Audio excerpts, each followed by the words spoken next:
Good evening and welcome to Church and Society on ECWA Television Africa. As usual, I don't do this show alone. I don't have the capacity, believe me. So I always have Professor Yusufu Turaki to do this with me. Sir, you are welcome. Thank you very much. Yeah. I greet all the viewers. Yeah. I think we're getting familiar with each other. Yeah.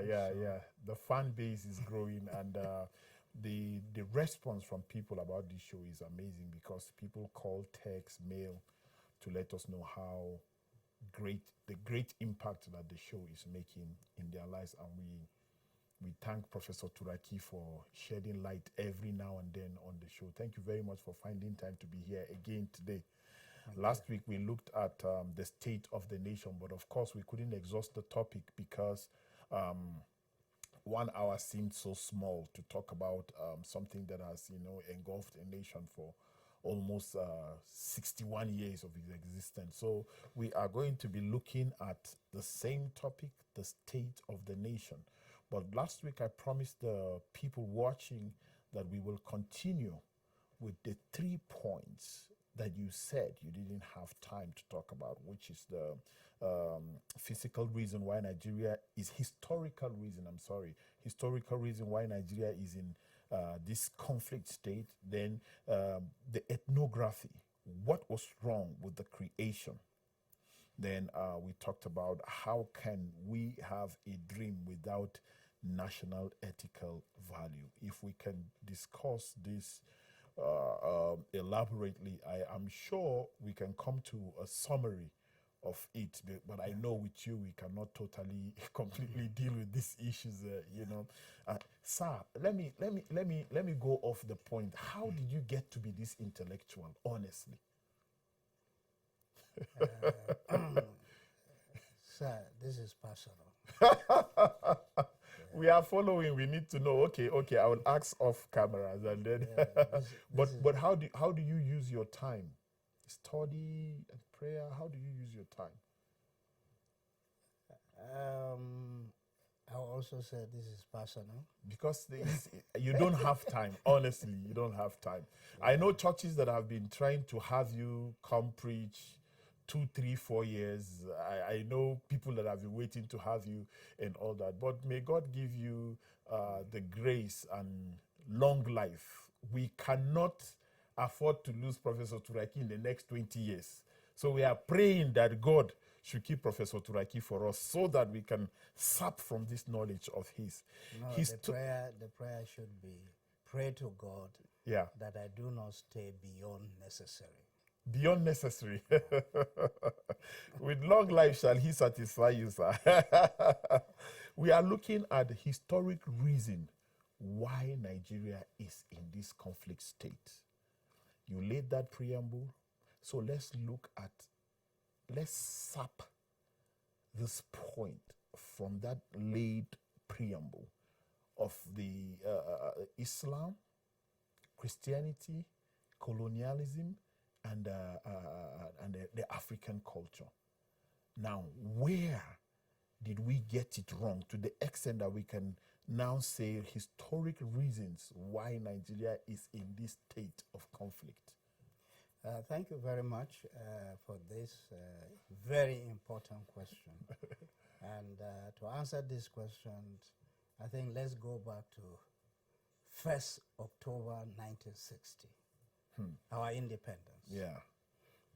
Our nationalists, our politicians, the British handed over political independence to all Nigerians, regardless. They did not hand over Nigeria as an independent country to the old empires that existed before the coming of the British. For example, Benin Empire, Oyo Empire, Sokoto Caliphate, the Sultanate of Kanem-Borno, other ethnic groups or ethnic nationalities that spanned the entire country. The British did not hand over political independence to any of these ancient empires. They handed political power to all Nigerians regardless. Okay, that is one. After independence, what I see at the beginning of our problem was when our nationalists and our politicians did not sit at the round table to ask themselves, how many ethnic nationalities do we have in the country? Over 400 of them. How many religions that we have in this country?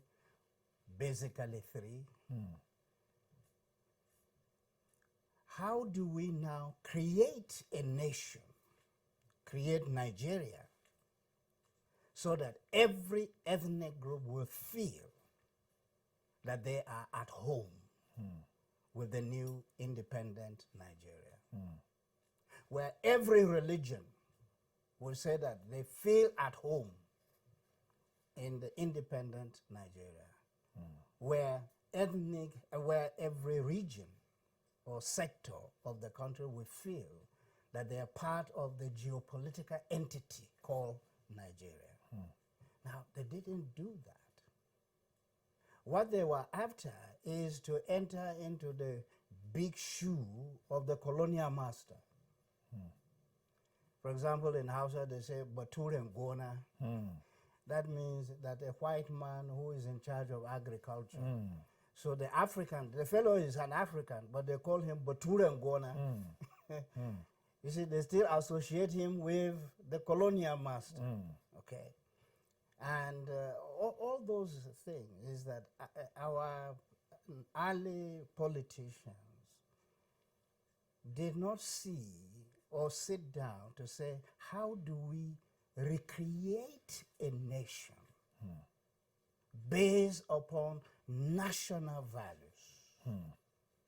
Okay. What brings us all together into a common entity called Nigeria? They didn't do that. What they did was they went back to their ethnic cocoon, regional cocoon, religious cocoon, and what they did is to project their ethnicity into the public arena. That's the public arena of Nigeria, into the public square called Nigeria. They want to project their religion into the public, and they want to project their region so that they can become dominant. So the attitude, or yes, the attitude of dominance. We want to dominate Nigeria. Okay? Now, this attitude of dominance is still present with us. We didn't correct it at independence. It's still with us. For example, the Fulanization of Nigeria, the attempt to Fulanize Nigeria, so that they become what? The dominant ethnic group. Okay? What about the religions? They want to create religions of dominance, that we have a dominant religion. So that is what we miss at independence. We didn't create a national ethic. We didn't create national ethical structure. We didn't create national values, national ideals, national standards to moderate, to control, and to call every sector of Nigeria to order if they go beyond, if they go against our common values as a nation.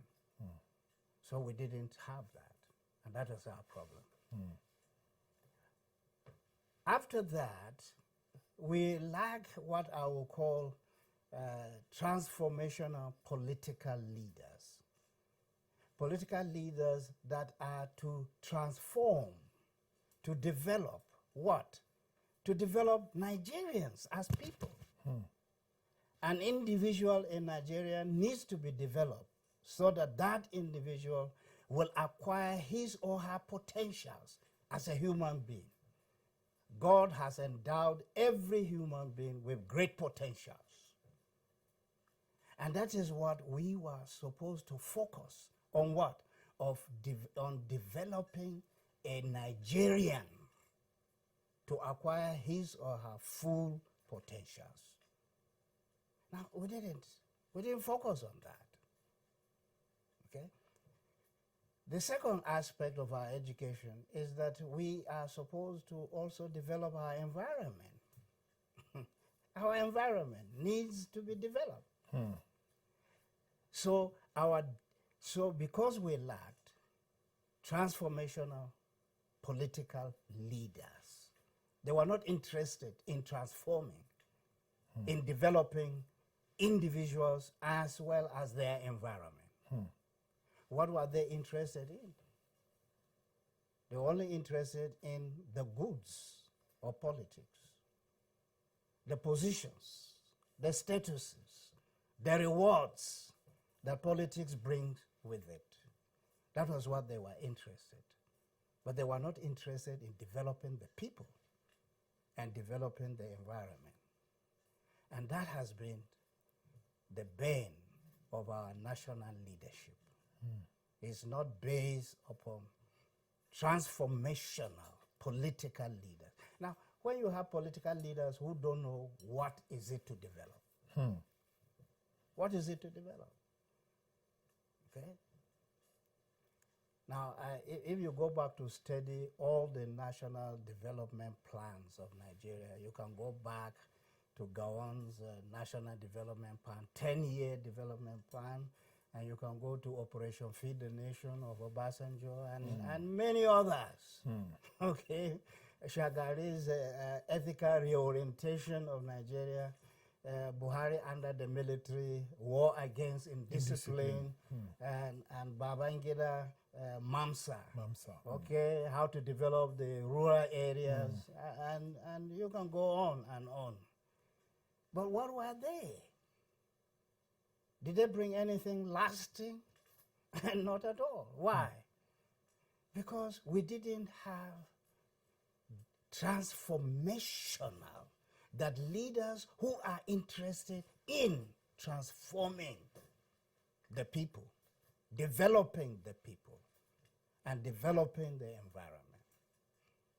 Now, that is our basic problem. So you now look at the decay of our roads, the decay of our institutions, the decay of all government institutions. They're in the decline. Why? Because they were only interested in the goods that come from those institutions. They are interested in the goods, but not in developing the institutions, making them viable and conducive for the development of the country. So we lack leaders, political leaders, who are transformational, who can transform their people. Okay? Look at the North in general. By now, we should have better education, better hospitals, medical system, better. Everything should be better. But what is it? Everything is in the decline. Everything is in decay. Okay? The law of entropy says that everything tends towards chaos. Or the law of thermodynamics, everything tends towards chaos. Okay? Nigeria tends towards chaos. Look at the North. North is moving towards chaos, anarchy. Who ruled northern Nigeria? They're bandits. And who are the bandits? Well organized. Now, the use of bandits as a political narrative is wrong. Bandits refers to those who are not organized. They're just criminals, individual criminals. Just wake up and do criminality. But the people we call bandits are well organized in this country. They are well trained and they are well organized. So you can't call such people bandits. Okay? So what I call, there's government within government. Those, for example, like Boko Haram, Fulani headsmen, the militants, Fulani militants, and other groups, they are government within government.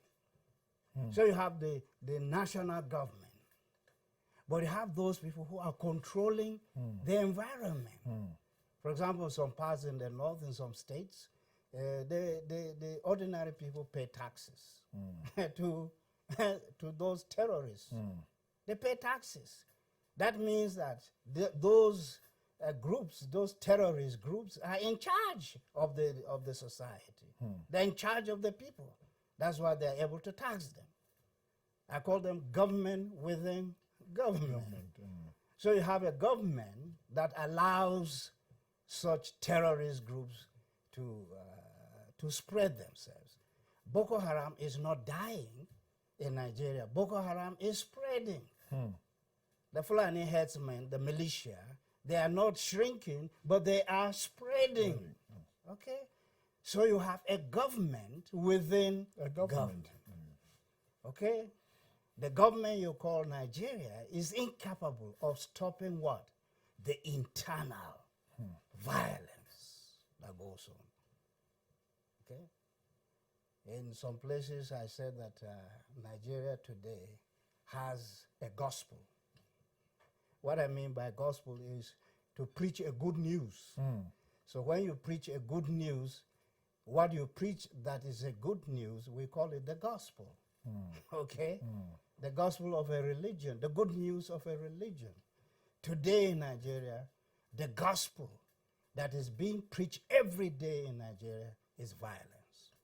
Why? Because salvation is found in violence. If you want to save yourself, you want to save your life, become violent. If you want to get whatever you want to get, become violent. Okay? So every day, Nigerians are inundated with what? With the concept of violence, violence, violence, everywhere, violence. Okay? Now, that is terrible, that a nation has become violent. If you want to do anything, you become violent and you get it. Okay? So, and these people operate in Nigeria freely. Well, freely. You can imagine that in Niger State, they went and raised a flag of what? Of ECWA. Okay? Raised the flag, and they're there in the bushes. They're in the forests. Nigerians know that these criminals, these terrorists, are in the forest. They do business in the forest. And Nigerian security agents claim they don't know them. They don't know where they are. Okay? And yet these terrorist groups come out every day and do havoc and terrorize people and kill people and go back to their enclaves. And people know their enclaves. If ordinary people can know their enclaves, security agents would have known better. So in fact, they know better. So the problem that Nigeria is having is that when you have security agents have compromised themselves, that they cannot do what Nigerians expect, not what the government expects, but what Nigerians expect. Security agents cannot meet the expectations of ordinary Nigerians for security. They may meet the expectations of the government. They may meet the expectation of government, but they don't meet the expectations of ordinary Nigerians because they have failed to protect them. That's what they know. Okay. Now, why all this?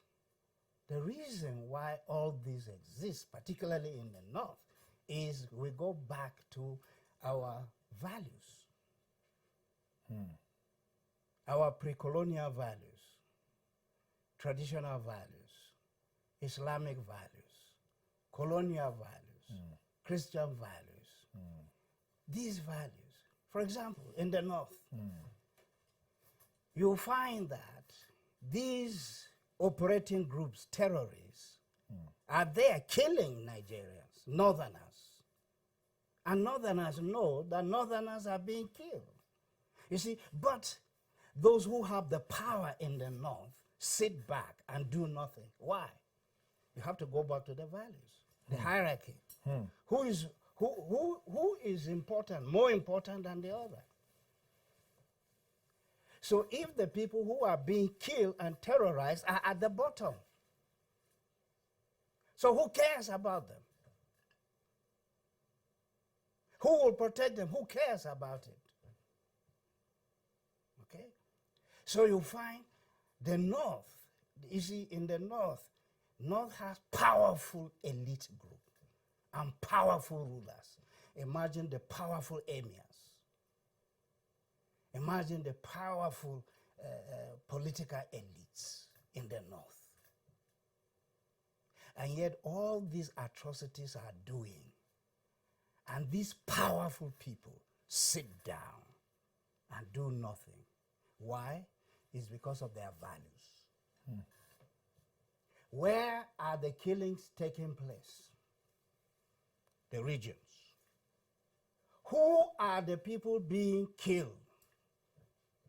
Okay? And who are the people killing?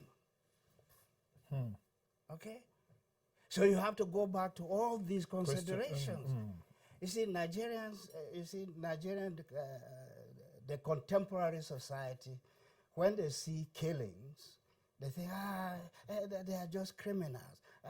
They are just, no. It's more than criminality. Yeah. It is the values that the people have. They have been born into it. Like a way of life, Of a course, pattern. born into it, indoctrinated in it. Let me tell you, let me give you the historical incidences for you to know. I have read books upon books about what? About Boko Haram. Most of the books see Boko Haram in terms of contemporary context. What is happening now? They talk about international influence on Boko Haram. Okay? They talk about the fall of Libya and then the spread of arms from Libya to them. And so they see the activities of Boko Haram in terms of the present.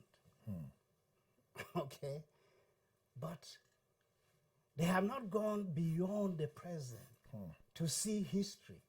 Let me tell you, what Boko Haram is doing now in the Northeast had been done. The same thing had been done over 200 years ago. Okay? Over 200 years ago. Where Boko Haram is operating right now, other people had operated over 200 years ago, doing exactly the same thing as Boko Haram is doing now. The Sultanate of Cannonball, being an Islamic empire, at its height of power, it turned towards the southern ethnic groups that were non-Muslim. What was Sultanate of Cannonball doing to the southern ethnic groups that were non-Muslim? They were raiding them. They were enslaving them. And they were selling them into slavery. That's what they were doing. Okay? Over 200 years ago. Before the British came. That was what was being done. You read history books, you read history, you see it. Now, is Boko Haram now doing something different from what their ancestors did? Okay. Granted that Boko Haram is able to recruit people all over Nigeria, but it is a group of people who have what? History. that recruited other Nigerians into what they are doing. Okay? But history is there. So I can say that there is a very strong historical and geographical correlation between what Boko Haram is doing now and what the Sultanate of Kano and Borno did to the southern ethnic non-Muslim groups where Boko Haram is operating today. There's a strong historical correlation. That's another day's talk again. Yes, exactly. So, in the creation of the ethnography that you mentioned earlier, these are clearly known to be interest that favors a particular class, whether it is Islam, whether it is Christianity, whether it's the colonial masters, as they are being called, or the African culture. And from what you have said, these are supposed to be personal values that we are supposed to be working with, not national values. Now, in building a national value or national values that can make Nigeria stand out with policies, with rules, with regulations, with pure laws that will guide the movement, the activities, the character of every Nigerian. How can we start? Yeah, I'll come to that. There is one trend that we cut it off. We have dealt with Boko Haram. We have not dealt with Fulani headsmen and Fulani militias in the Middle Belt. Where Fulani headsmen and militias are operating now in the Middle Belt, over 200 years, their ancestors did exactly the same thing. Slave raiding, slave trade, and slavery.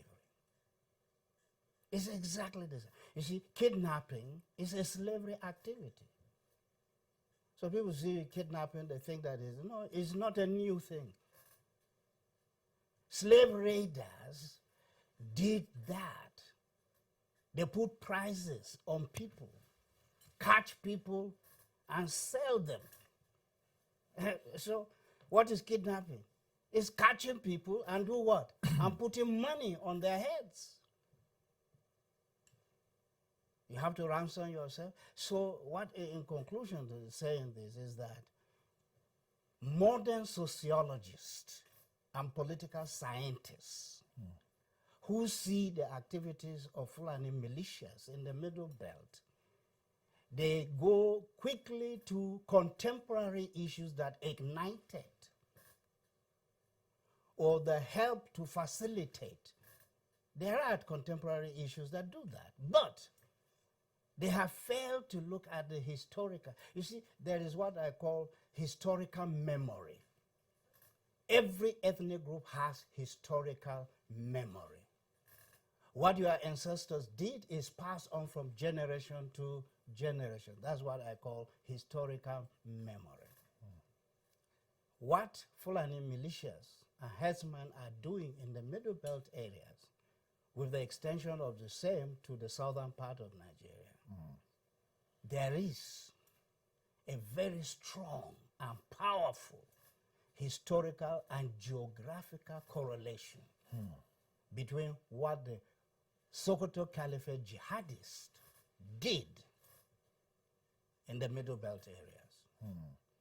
So the Fulani headsmen and Fulani militias are not doing anything that has not been done by their ancestors. So it's just repeating the same thing.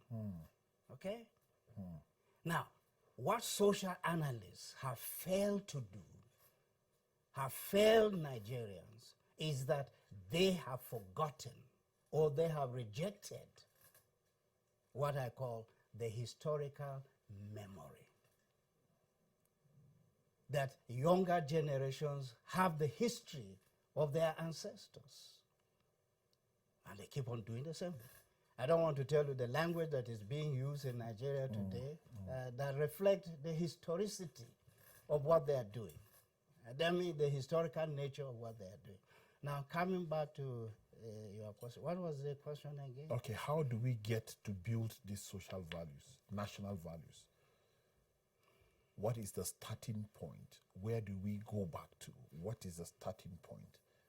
I would say this, that the greatest obstacle to building national values and national ethical structure for Nigeria is what I call ethnocentrism. And this big word simply means ethnicity or tribalism. Ethnocentrism simply means tribalism. Okay. Now, the second one is primordialism. It simply means tradition. Another big word. Yes, but simply means tradition. Now, these are the two biggest obstacles to Nigeria, obstacle to Nigeria creating a national ethic or national ethical structure. Ethnocentrism, that is tribalism, and primordialism, tradition. Now, ethnicity or tribalism. Look at what is going on in Nigeria today. What you find in Nigeria today, Nigerians are crying. They are saying that the present regime under Buhari, that it is nepotistic. It is tribalistic. Okay? This is it. So any other Nigerian comes in, the same thing will be done. You see? But that of the Buhari regime has outclassed every other. We should have progressed better, but we're degenerating. Okay? So for Nigeria to succeed, to develop a national ethic, we have to deal with the question of ethnocentrism. My ethnic group or my tribe first, before Nigeria. My region first, Before Nigeria. before Nigeria. I was listening to one video. Somebody is saying that the North has a deficit, a deficit of 4 years. That means that a Northerner should be the next governor and next president after Buhari. I listened to that guy. I just laughed. Okay, what is the basis of such a statement? It's ethnocentrism. This fellow has no interest about Nigeria. He has only interest of his ethnic group and his region. That's all. To hell with Nigeria. Nigeria can go into pieces. To hell with it. Now that is ethnocentrism and primordialism. What is primordialism? It's tradition. What is the problem in Nigeria today? Is the Fulani open grazing. It's tradition. It's culture, Fulani culture, to rear cattle openly. It's their culture. Okay? Now, which one do you want? Do you want to subscribe to Fulani culture and destroy Nigeria? Or Nigeria should call Fulani to order so that they can be at par with the rest of Nigerians? Okay? So those who do fishery, how will they do fishery? Because you have to protect their fisheries. Those who rear pigs, how do you protect them? So that they too will rear pigs openly. And you see, that is tradition. You see, when you hear Nigerian, especially political elite, when they are discussing politics, you won't hear them talking about central values, common values that brings and binds Nigerians together. You don't find one-mindedness across the political terrain of Nigeria, across the regions of Nigeria, across ethnic groups of Nigeria, across religious groups, you don't find one-mindedness. Now, how can you develop as a country without one-mindedness? How can you develop? Over the years, Nigerian federal government will spend huge sum of money on scholarship, send its sons and daughters. Nigeria will send its sons and daughters overseas to go and train. And when they finish and they return, they become redundant. They are not fixed where they ought to be. You see, our bureaucrats, our technocrats, whom we have spent huge sums of money, but when they return to Nigeria, it is ethnicity, it is tradition that determine where they will be and where they will work. Okay? So for Nigeria to develop a national ethic, Nigeria has to deal with the obstacle. I call it, it's like a Goliath. A Goliath. Nigeria has to defeat this Goliath, ethnocentrism and primordialism. Wow, extensively explained. I would like us to take a breather and we'll be right back to continue the discussion.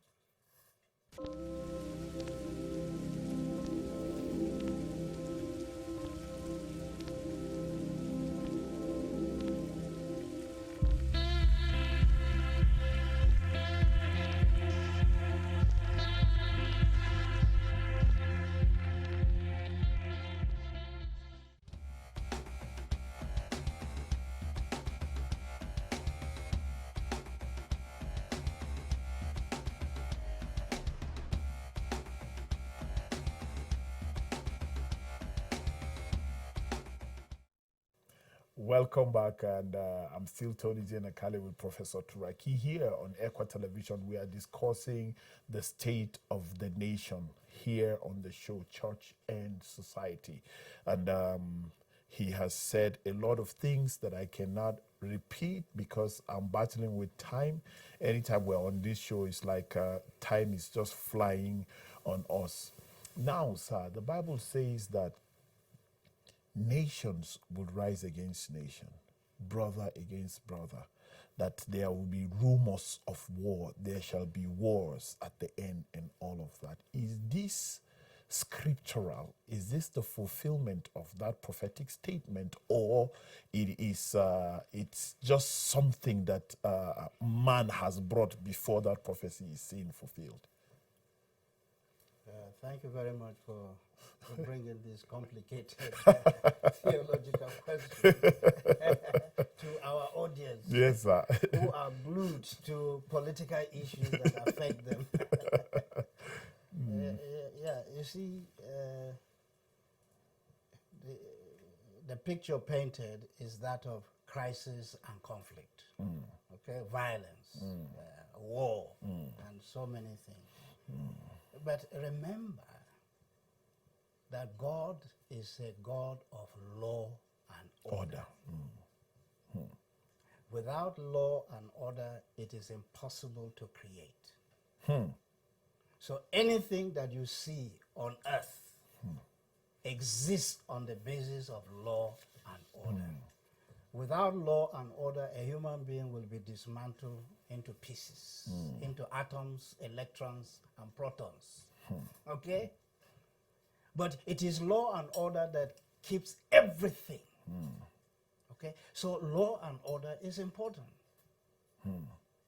It's primary in God's creation.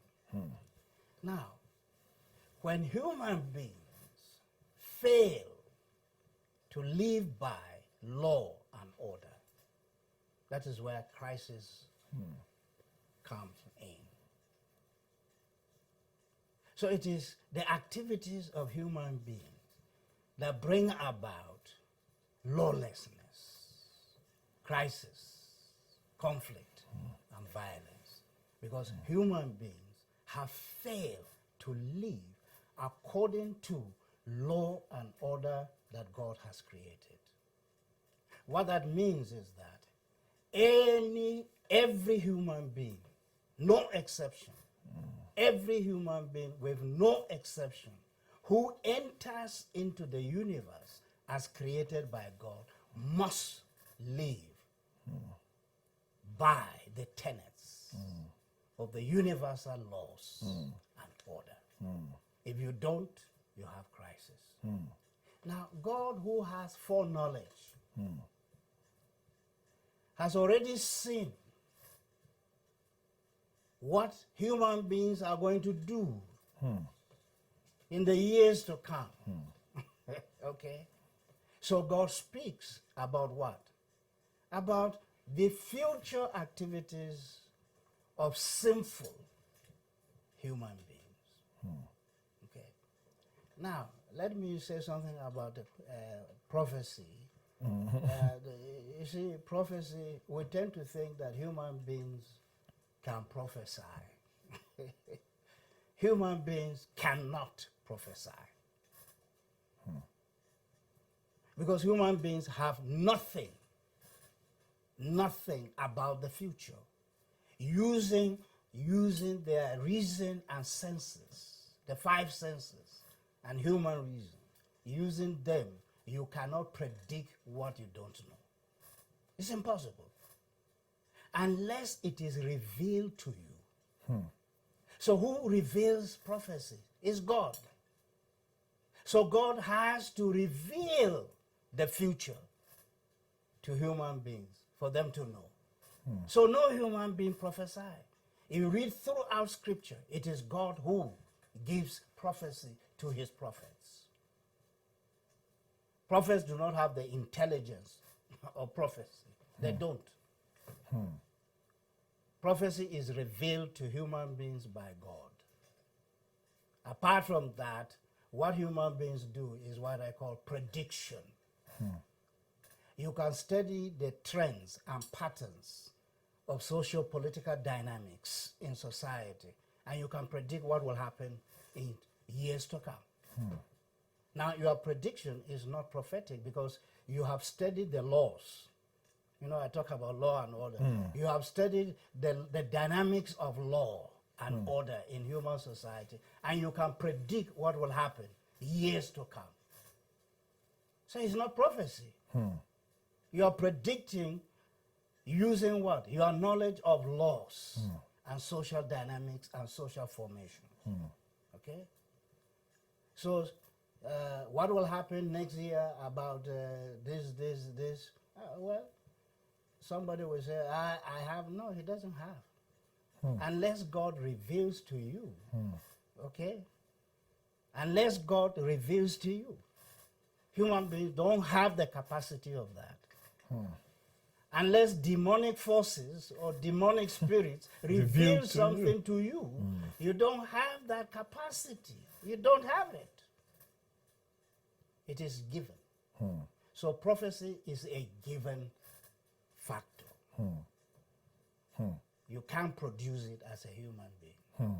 It's a given factor. Yes. So if we are to look at the situation of Nigeria, it is not prophetic, it is man-created.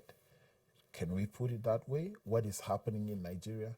Of course. I said law and order. If you don't follow God's laws, what will happen? You see, this is what happened to us in the Garden of Eden. When all of us, we were all in Adam's loins. Adam sinned with us in his loins. And so we too partook in the in falling and in sinning in the Garden of Eden. All of us were participants. Because he is our representative. He represented all humanity. And so when he sinned, all of us sinned because we were in his loins. Okay? Now, when Adam sinned, what did God say? You see, God had prepared a beautiful garden and handed it over to Adam as a gift, a precious gift. And God told him that if you disobey me, this is what will happen to you. Death will certainly come. And it came upon us. 2 levels of death, physical death and spiritual death. But in the same chapter 3 of Genesis, God said that I curse the ground because of what? Because of your sin. What does that mean? It means that God is introducing a contrary law to the normal first law. So the contrary law will work against the first normal law. Okay? So the ground became cursed. So creation became cursed. So God introduced a second contrary law. And that is what we, so when things happen, things that happen that we don't like is what I call natural evil. So we have two kinds of evil. Moral evil, because of evil that originates from humanity or from moral beings, whether human beings or spirits. They are moral agents. And so when we sin, our sin is classified as moral evil. But when God cursed the ground, creation, it becomes natural evil. Okay? So that's what happened to us. You see, so when human beings don't follow the laws, you see, God's law is for every creature that enters into his creation, regardless of your religion, culture, whatever you are. If you don't obey it, you suffer for it. You see, God's law and order has internal sanctions. You don't need God to come down to punish you. No. The laws will catch up with you. Okay? Let me give, for example, somebody is driving in roads, Nigerian roads full of potholes and bends, and the guy is traveling at 180 kilometers per hour. And he went to a bend. And what happened to him? The law will catch up with him. The natural law will catch up with him, will deal with him. God doesn't have to come down to say, hey, you must drive carefully. No. The laws are there to catch you. If somebody drinks poison, what will happen? The poison will kill him. Why? Because he broke the law. Okay? So, when human beings fail to live in terms of God's universal physical laws and even universal moral laws, they suffer the consequences. Whether they know God or they don't know God. Wow. It's for every human being. It's for everyone. So we have, after looking at the state of the nation, understanding that with the understanding that what is befalling us as a nation is the natural law that we have not put in place or taken into consideration. Now, sir, in closing, what is the responsibility of every Nigerian in making sure that the national values that we don't have comes to play? What is the role of every Nigerian? I'm not talking about the people in government. I'm talking about those outside the government, the citizens of Nigeria like you and I. What do we have as responsibilities to do for, like a call for these national values to be in place? Let me take you back. When you place responsibility upon every member, you think that you are going to solve the problem? No. Because you have failed to do one thing. Because God created orders. And human beings are arranged, organized according to order. You have leaders and you have followers. Okay? This is important. Okay? You can be an excellent individual, but if your leaders have failed in their responsibility, you will do nothing. And you can't achieve anything. Okay? So God follows orders. There's order. God, the Bible says that God created what? Institutions of authority, institutions of power. To do what? To bring order into creation. So when God established leaders, leaders are supposed to represent God. To dispense what? To dispense righteousness. To dispense justice. To dispense kindness or compassion and all other things that relate to the attributes of God. So leaders have specific role to play. Ordinary people also have responsibility to play. They are followers. There are leaders and there are followers. If leaders are fulfilling in their responsibilities, then the followers will fall in place and to follow properly. Now, for example, in a chaotic Nigeria now, you say, everybody should be righteous, while the leaders are unrighteous. How do you make the society? It's impossible. You say, everybody should practice truth, while leaders are liars. So what will happen to that society? Okay? Now, what your question refers to is what in Scripture it says that this is the whole duty of man. To do what? To fear God. Okay? To fear God. To serve God. And to do what? To obey God. So the purpose of God creating human beings is not for them to live the way they want to live, but God created them with a very important purpose.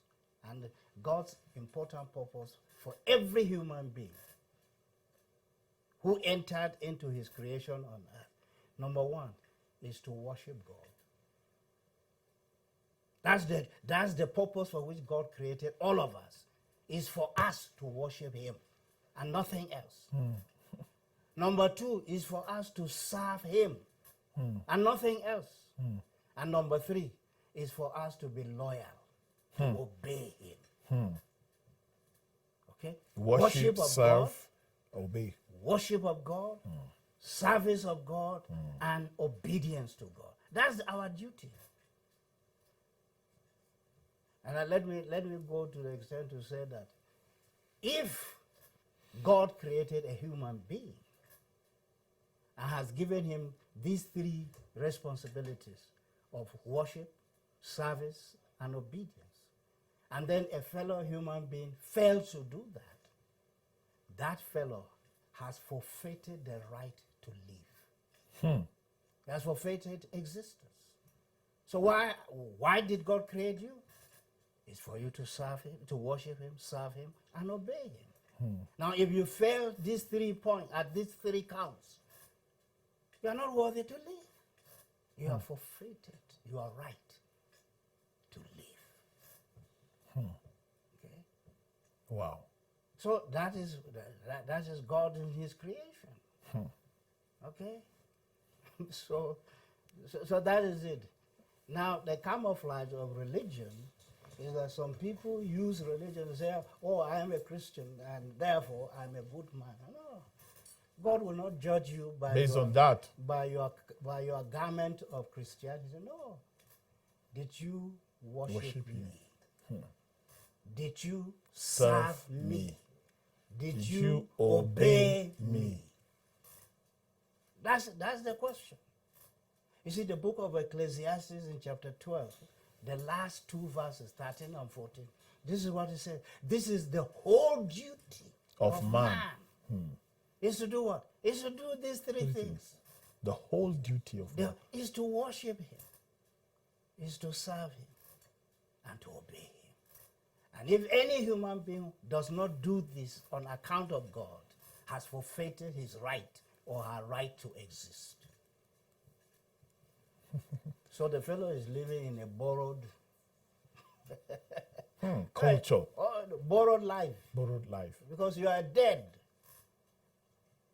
You don't have the right to exist. You are dead. Because you have failed to do this. I wish time would permit us to go into explaining these three reasons why God created us or why we exist.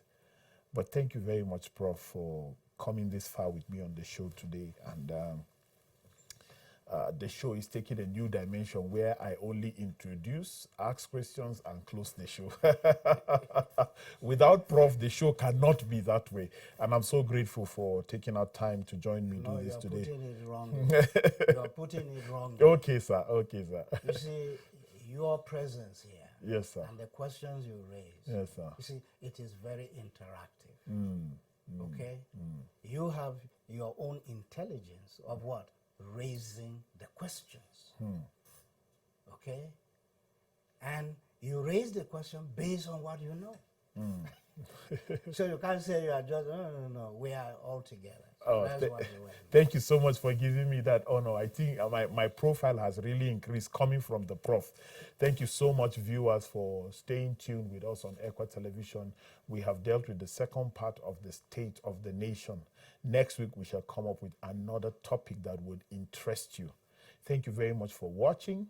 Thank you very much for your comments on Facebook. And thank you very much for always supporting ECWA Television. Please be kind to one another. Go get your voters registration. Go get your permanent voters card. Register to get your permanent voters card. Thank you very much, ECWA Executive, for giving us the opportunity to do this, and all ECWA Television supporters. See you next Tuesday, same time. Bye-bye. God bless you.